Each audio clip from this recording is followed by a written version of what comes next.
All right, everybody, welcome back to the latest episode of Agent Investor. Agent Investor is the only brand that helps real estate agents get off the real estate roller coaster by showing them how to invest in real estate without having to add a bunch of extra hours to your week, without necessarily having any money to start. And we focus on practical strategies that any agent, regardless of where you're at in your real estate career, can implement. My goal is to help agents achieve and earn $100,000 or more per year in passive income over a multi-year plan. And we focus on helping agents fix and flip properties by our partnership program, whereby we put up all the money, we do all the construction, and we split the profits with agents 50-50. The average profit that we split with agents is $80,000. Of course, we've done deals where we've made more, we've done deals where we've made less. To learn more about our agent partnership program, we've done over 100 partner deals with over 100 local agents, local meaning New England. Go to www.partnerwithagentinvestor.com. Today's episode is going to be a little bit different. Most of the episodes I am very, very strategic oriented. And for those of you who listen to my podcast on a regular basis, you've probably noticed that I have not recorded a podcast in a little bit. And the reason for that is in the past couple of months, my dad actually passed. My dad was 74 years old. He had a heart attack, unfortunately, was in the hospital for a little bit, and it was definitely a surprising thing, and something that obviously me and my family are starting the process of recovering from. So I apologize for being out for a little bit. I was working, but I really didn't have the heart to get on here and record podcast episodes. But I am back, and we will be back on a weekly basis moving forward. So today's episode is going to be a little bit different, but I think it might actually provide more value in some ways than some of the very tactical episodes that I talk about. Because today's episode is going to focus on more mindset type things, and it's going to focus on the 10 things that my dad taught me that impacted my real estate success. So for those of you who know kind of what me and my partners have done, we've got a few hundred rental units, built in over 400 person real estate brokerage. We fix and flip between 100 and 150 homes per year. And we've done a lot of really good things that I'm very proud of, that my dad was certainly proud of and is proud of. And we did it all from scratch. Okay, so we had no money to start, and we've done some pretty good things. And really, when I think back and I think about, like, what we've been able to do, in a 15-year stretch, how we've been able to impact our family's lives, the lives of other people who we've worked with and helped with, and all that good stuff.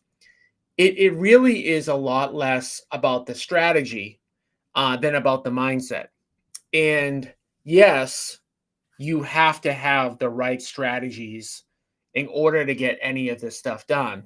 But what I find more often when I see people that tell me that they want to have success in real estate, whether it's retail sales, whether it's investing, whether it's being an agent investor, combination of the two, etc., is that more often than not, most times that people don't achieve the results that they want for themselves and their family. Many times, often, it's not about the fact that they didn't necessarily know the strategies. It has a little bit more to do with the mindset part. And when I look back and I say, well, in a lot of cases, where did I learn the right mindset? Where did I learn the bigger part, part A of all of this stuff before the strategies? A lot of it came from my dad. And so today I'm going to talk about the 10, things that some of it was, verbally taught to me, and some of it was taught to me just from, seeing what he did kind of on a day-to-day basis. So I'm going to focus on those 10 things today, some of the lessons that he taught me, and obviously these are going to all be things that can really apply to anybody. They can apply to anybody that's looking to achieve success, whether it's in real estate or not. Really, it doesn't necessarily matter. A lot of these are mindset principles that would apply to really, any business or any career.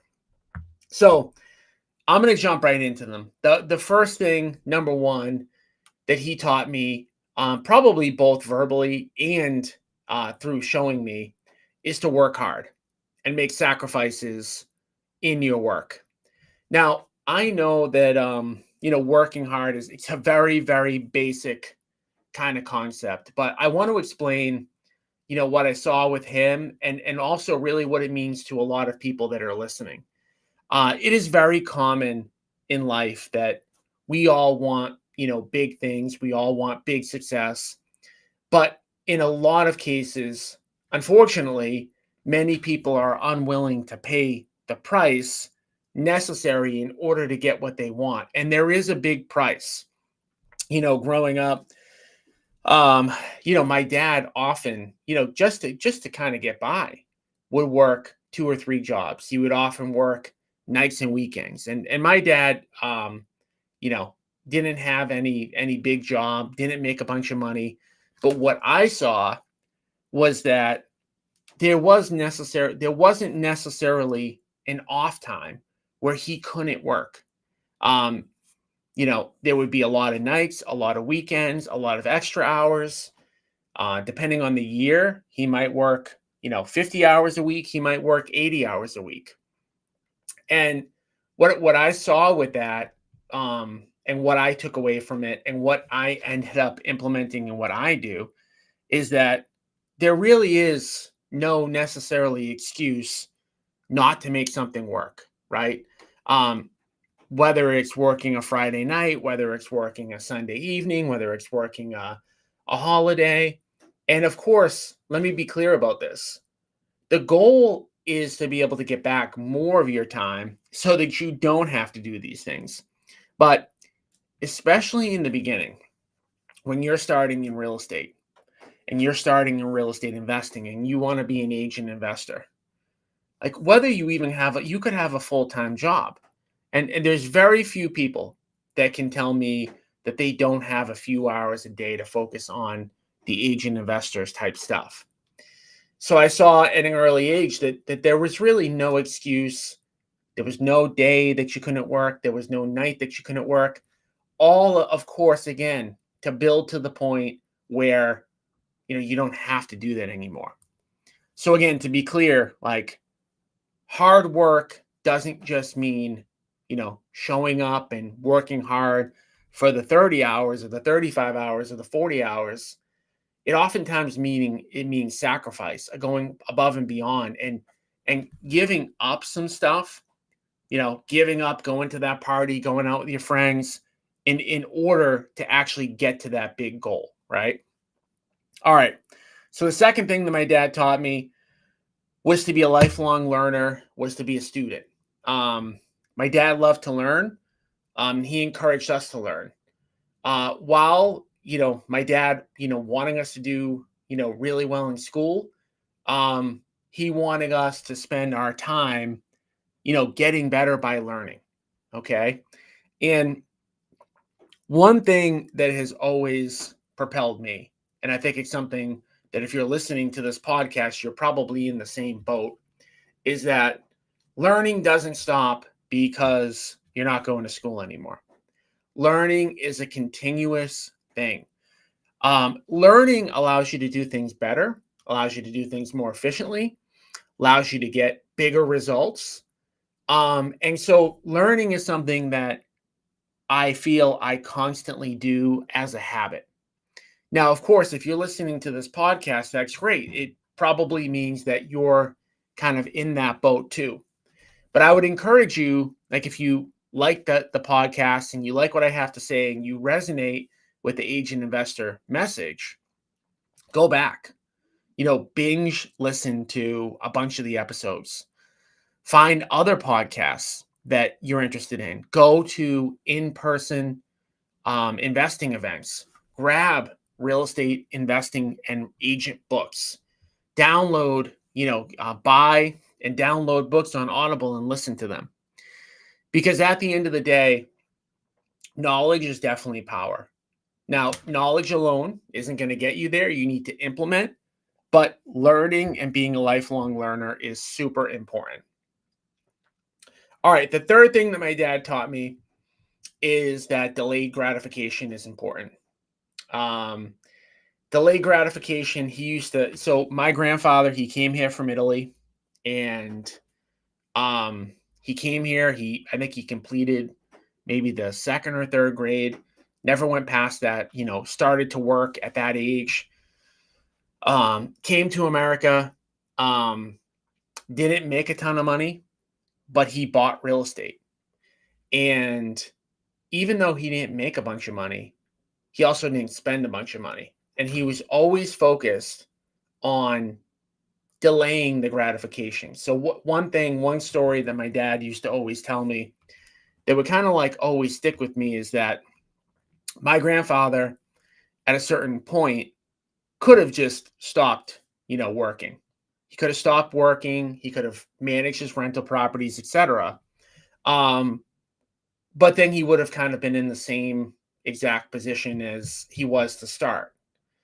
So he was always doing a little bit extra, always delaying the inevitable gratification that we all seek, right? And again, within all of this, I want to be clear.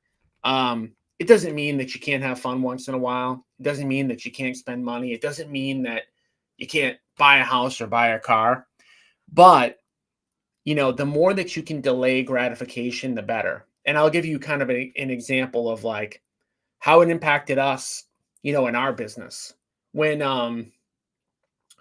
when we started, doing this stuff in 07, 08, whatever, at first, of course, it was a big struggle, right? In the beginning, you're always fighting just to stay in business. But as we put in more effort, as we worked hard, as we were a student, as we were as we started to delay gratification, we started to have more success.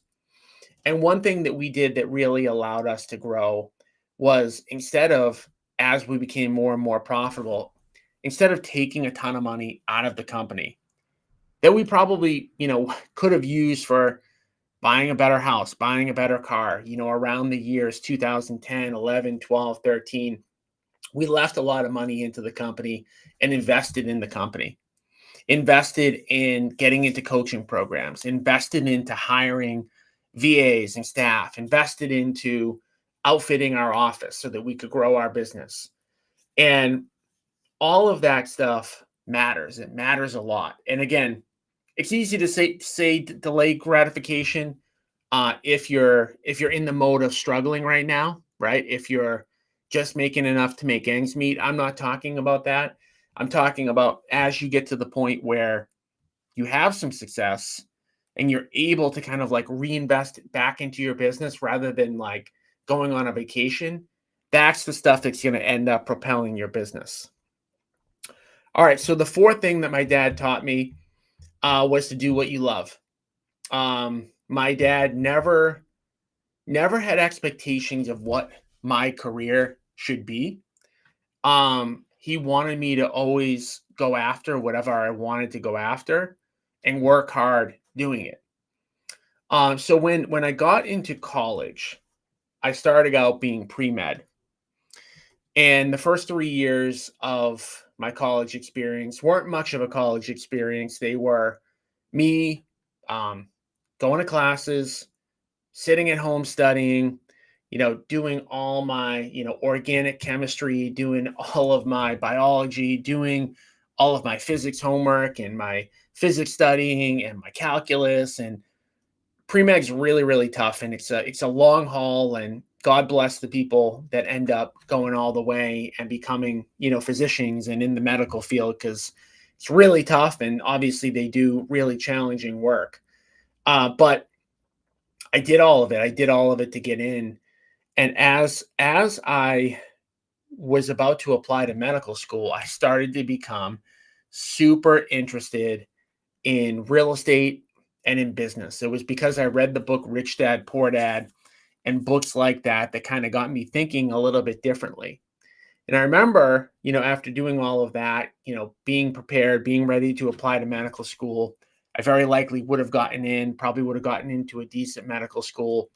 I remember telling my dad that I wanted to switch gears and go into real estate and open my own business. And it's funny because I think that um, a lot of parents and a lot of people in general live by the kind of play it safe mentality. And that is another reason that I see commonly people that are passionate about real estate not have success in real estate. Because even though they very much want to do it, they play it safe. And now, when I told my dad that, I didn't want to go to medical school, I wanted to open my own business, wanted to be in real estate, I was honestly anticipating him telling me to kind of play it safe and to, um, of course, physicians make very good money and it's a very stable job, of course. I don't know too many that get fired or are unemployed at any given point in time. But he encouraged me to do what I loved. And that had a big impact on me. And so if you're in the boat right now where you're thinking, hey, I want to be an agent investor, I want to do this, don't play it completely safe, right? Not that being an agent investor really requires you to have a lot of risk, but go into it. You don't have to go all in on day one, but start to go towards that path. Um, and of course, we teach people how to invest in real estate without it being very risky, without you necessarily having to put up any of your own money. All right.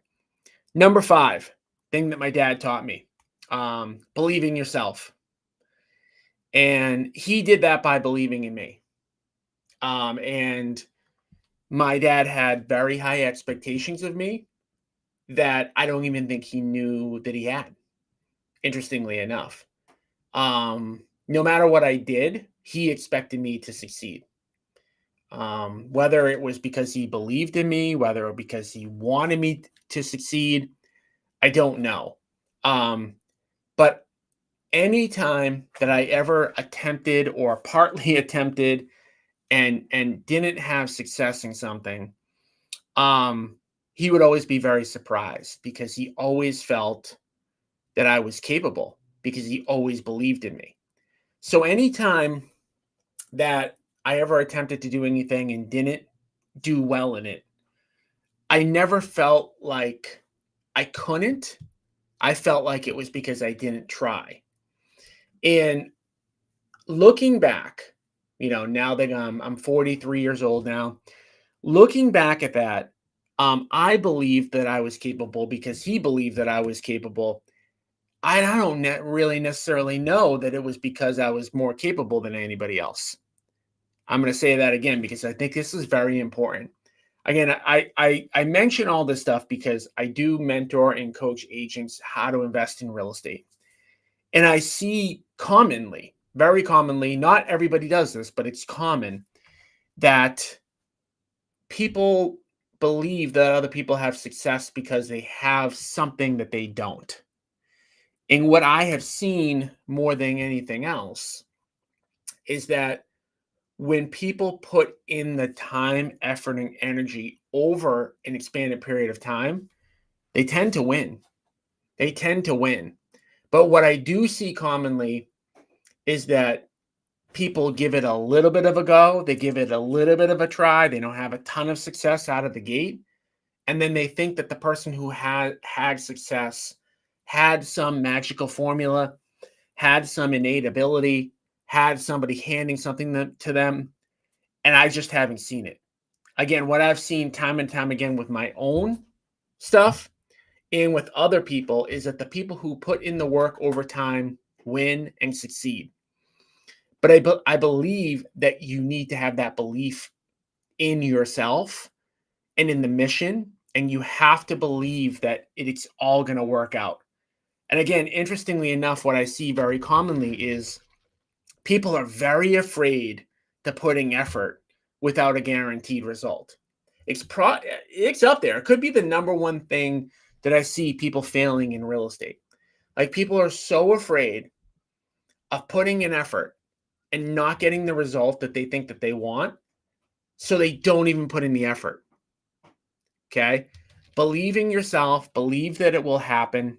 It is why I highly recommend, you getting into our inner circle program, you getting around us more, you getting around other investors more. It's why they say you're the average of the 5 people you spend the most amount of time with.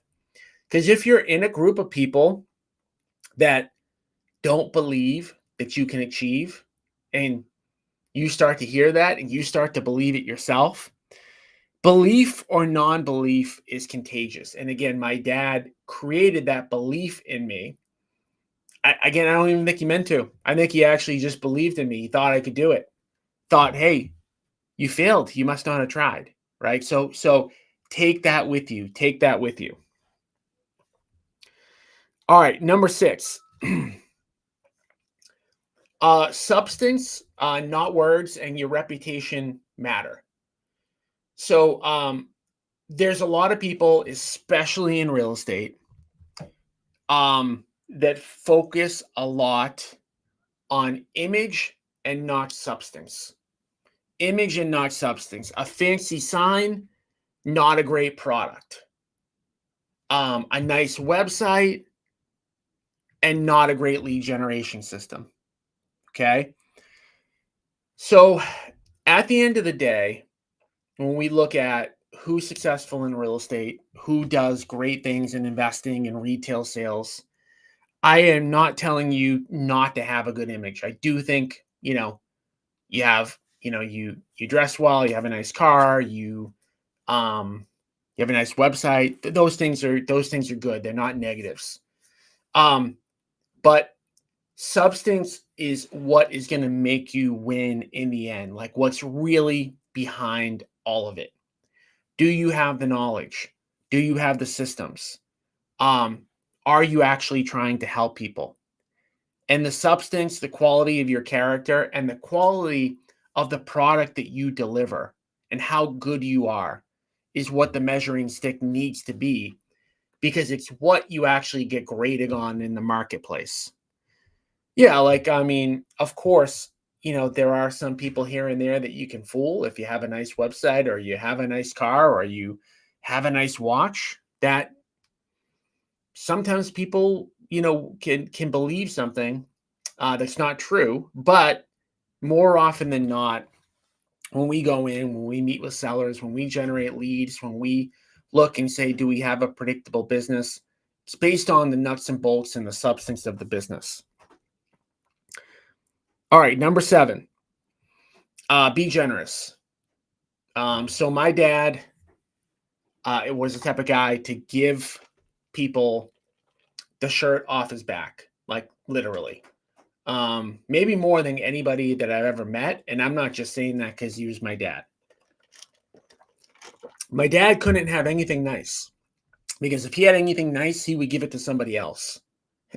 Typically a family member, but he would literally, he's the definition of giving the shirt off his back. And while he wanted, his 3 kids to be successful, he also came at it with kind of a message that, like, hey, it's only money. It's more important. Like, you're better to be generous than to be a billionaire, right? And that has helped me a lot in my business, because when we really look at the long view of what it takes to be successful as a real estate agent and a real estate investor, let's talk about the real estate agent thing for one. Being generous is something, it's probably one of the best qualities that you can have when it comes to people liking you, right? Being unselfish, helping others. When you're talking about the long view of being successful in retail sales, um, you need to have a bunch of allies. You need to turn the people that already know. Well, I guess if you back it up to the beginning, right? You come in, you get your real estate license, and that generosity, all of the stuff that you've done for other people in your life, on day one when you get your real estate license, the karmatic effect, if that's even a word, the karma of, hey, I got my real estate license. Now I need help. Now I need clients. Now I need sales, is going to pay off, right? But then, you build more relationships as time goes on in sales. And the impact of that generosity is going to pay off with all of the future people that you've met. But I want to go one more kind of step further with this, because as you grow your retail business, you're going to need to grow the contacts that you have, like the people that are in your business. So most real estate agents go from, starting out as a solo agent, then they have a team, and have a bigger team. And so you're going to need people that are on your side and that are loyal to you. And that means that you're paying people well. You are giving people, like I always say to people, and I try to do this with every business deal that I do.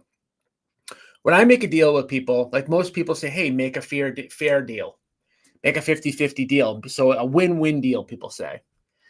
And I truly try to do this, and I know it's because of my dad. I try to give up 51% out of the 100.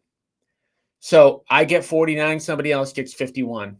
And it's funny because I don't do it as a business strategy. It's just something that, like, it's in me because my dad taught me that. And what does that turn into for business? Well, it turns into people wanting to work with you. Okay. So most of you know about the agent partnership program. We put up all the money. We do all the construction. We split the profits with the agents. Do you know how many people have told me that that is an unfair deal for me? And then it's a better deal for agents.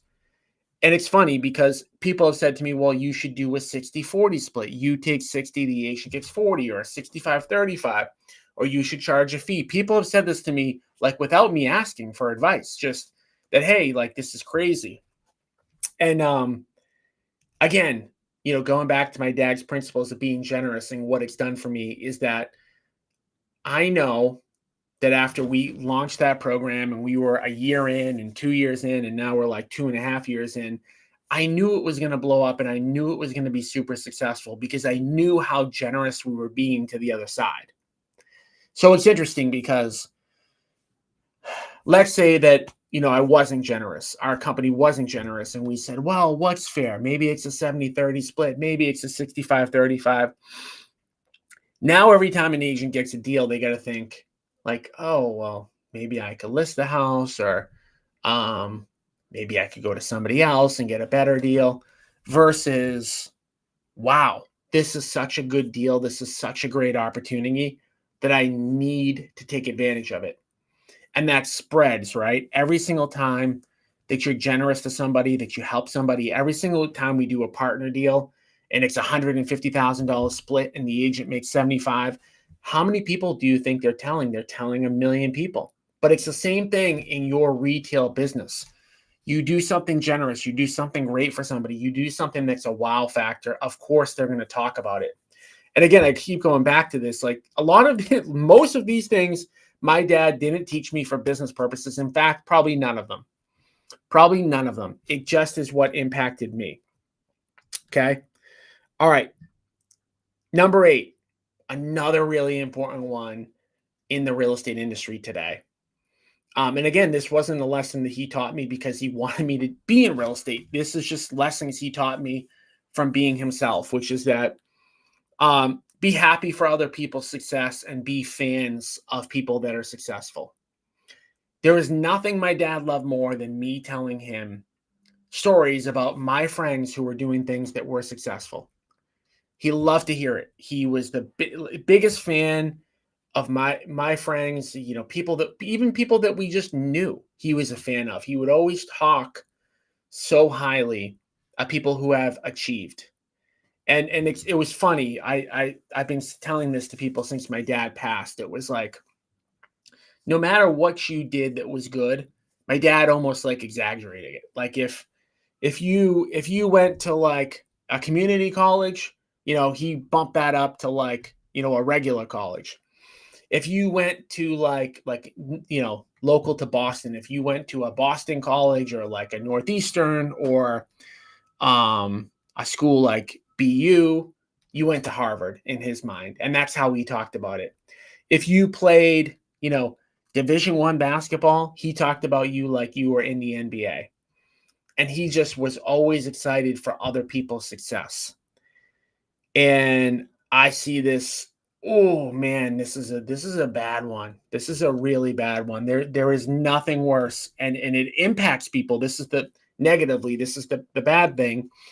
There's nothing worse than people who have jealousy and hatred to other people who have success. And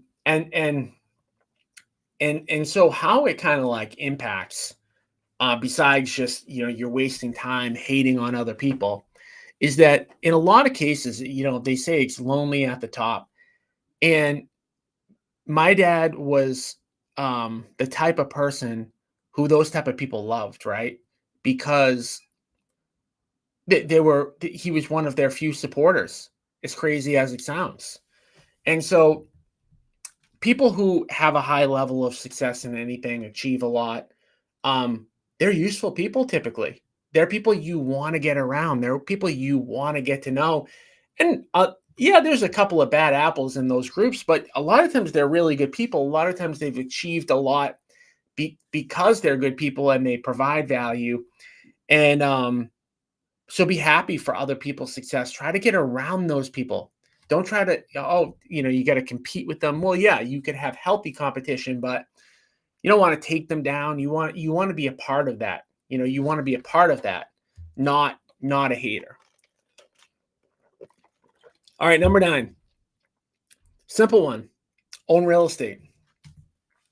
I already told you guys my grandfather came here from Italy. He was a butcher, did not graduate elementary school. And he did pretty well for himself. And he did pretty well for himself because he just bought multifamily real estate and held it. Simple as that. It's not a complicated thing. I think many of us, I'm not going to make this into a podcast about why rental real estate is good. I think we all know that. You wouldn't be listening to the Agent Investor podcast if you didn't know that. But I do think it bears repeating that you should be working towards owning passive real estate. And if you're not, right, if you're just kind of listening to this and you haven't taken action yet, like jump on my next webinar at www.partnerwithagentinvestor.com, where I talk about the agent investor model and how anybody can do it, even if you don't have any money. And when I say like do it without having any money, I don't mean like doing all these crazy weird things like, if you can pull off doing things that you all, after you jump on that call, you'll be like, shoot, like I could definitely do that. Like that's a very simple thing. Like I've done stuff like that before.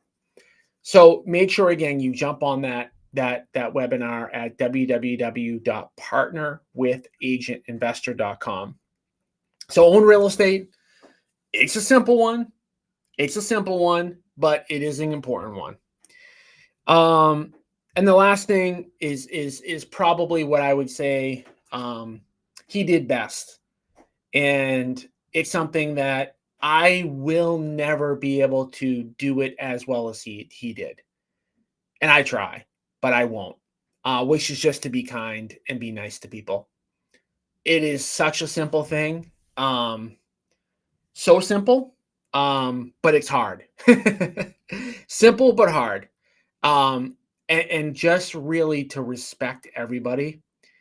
And we're all, I mean, I live in the greater Boston area. in the greater Boston area, it is common that people are just kind of like, they're ready to fight. They're ready to go at each other. They're ready to argue. They're ready to, whatever. And I hate to bring, politics into this, because I usually try my best to avoid it. Um, but as we're sitting here on October 1st, 2025, like, we have a huge divide, in our country. And of course, regardless of like what you believe, most people just believe that they're right, the other side's wrong, whatever. And and my dad wouldn't look at it like that. He would just look at it like, I meet somebody, I'd be nice to them. I mean, it's not complicated. It's just very simple. And it doesn't matter like what company you work for, what your political views are, what type of job you had. He'd treat everybody the same, treat everybody well. When I say the same, I mean treat everybody well, treat everybody with respect. And again, it's so much easier said than done, but it was really effortless for him. And he never looked at anybody um according to any status or whatever. He just be nice to every single person. It doesn't matter, old, young, somebody that could help you, somebody that couldn't help you, didn't matter. Just be kind, be nice to everybody, treat everybody with respect. And like I said, I've done a pretty good job with all the other things. He taught me that's the hardest one, because he did it in a way that I don't know that I'll ever get to the level that he got to, that he was at with that. And when I reflect, back on his life, and I reflect back on, and people reach out to me, and they talk to me about him, and they bring up stories, and they talk about the things that he's done for other people. Um, it not only is impressive, how he was and how he did it, but like I said, these 10 lessons have profoundly impacted the way that I have done business forever. And again, I am not perfect at any of this stuff, but if you go through the list of these 10 things that I talked about, they're all mindset things. They're all just things that, like, they don't really have anything to do with real estate specifically, but yet they do, because real estate is all about relationships. It's all about mindset. It's all about working hard. It's all about going after your dream. It's all about building contacts. It's why, again, like, I'm certainly not Grant Cardone. I don't have millions of followers, but I think that for the most part, when I do connect with somebody and help them, and try to be generous with them and try to be nice to them, it's why I believe that the followers that I've had, whether it be in my real estate brokerage, the agent partnerships we've done, employees, etc. Like, most people tend to stick around our company. They tend to stick around with what we do, because we try to be very good to people as much as we possibly can. And again, that just goes back to me, really, to what my dad impressed upon me. And if it wasn't real estate, it would be something different. Or even if I just had, a job, and I didn't own a business, and I work for somebody else, like, all of this stuff would still apply, and it would still be the right thing to do regardless. But I do think that the more that you can implement some of these 10 lessons into what you do as a practical component, and again, a lot of them, they're easier said than done, right? It's easy to be generous, right? Easy to say be generous and be kind and do what you love and delay gratification and work hard and be a student and be happy for other people. It's easy to say that, but it's harder to do. But I do think that if you look at stuff and you look at it like over a long horizon, right? It is going to eventually get you to the point where you want to be over the long haul. And I think that if you're listening to this podcast, you likely have a long-term vision, long-term goals. And that's what we try to help people do. So, again, obviously, thank you for everybody who has reached out to me about my dad. he passed too soon, but I was very, very, very lucky to have him. Lucky to have a father that taught me, a ton, that did a lot for my family. Um, and all of these lessons are stuff that we put into what we do. I put into what I do unconsciously. So, to wrap, guys, I know that this wasn't a strategy or a tactical session, and we'll be back to that type of stuff next week. But you want to learn the tactical stuff. You want to learn how to be an agent investor. You want to learn how to follow the agent investor model. Just make sure, get off of this podcast and just go straight to www.partnerwithagentinvestor.com. And, we'll show you how to do it right then and there. So thank you guys for listening. And we'll be back, of course, next week. I will be back moving forward. I am back. I am ready to record, and I appreciate